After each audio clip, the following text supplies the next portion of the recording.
Welcome, kids, to the Mini Moses Show. I'm Mini Moses. I'll be joining you every week.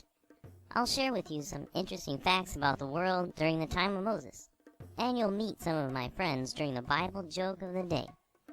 Then I'll give you a sneak peek at what you'll be learning about next week. Sound like fun? Alright, today I'm standing on the banks of the Nile River, which runs through the country of Egypt.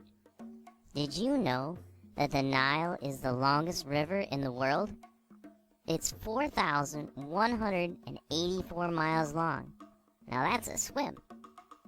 How did the ancient Egyptians use the Nile River?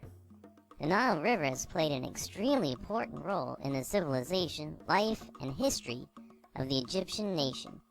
One of the most well-known river Nile facts is the river's ability to produce extremely fertile soil, which made it easy for cities and civilizations to spring up alongside the banks of the Nile.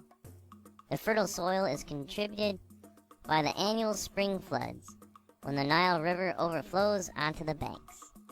Much of the Egyptian nation consists of dry desert land. Throughout most of the year, very little rain falls on the Egyptian deserts. This has remained true for thousands of years. The abundant Nile River provided much needed irrigation, even in ancient times. This waterway also provided a source of drinking water and a source of irrigation for farming, as well as papyrus reeds that could be used for a variety of purposes, such as paper and building materials. Now, let's go over to my friend Emma the hamster with the Bible joke of the day. Thanks, Mini Moses. Are you ready for today's joke? A little boy opened a big and old family Bible with fascination and looked at the old pages as he turned them. Suddenly something fell out of the Bible. He picked it up and looked at it closely. It was an old leaf from a tree that had been pressed in between the pages. "Mama, look what I found," the boy called out. "What have you got there, dear?" his mother asked. With astonishment in the young boy's voice, he answered, "I think it's Adam's suit." And that's the joke of the day. That's the joke of the day!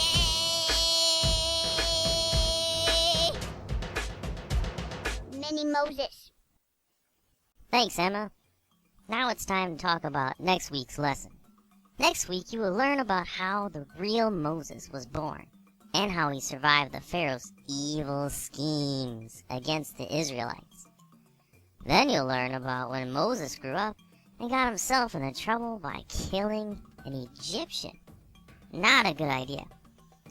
You'll see that he runs to the land of Midian and there finds a new place to live with a man named Jethro and his daughters. That's it for our show today. See you next week. Until we meet again, Shalom.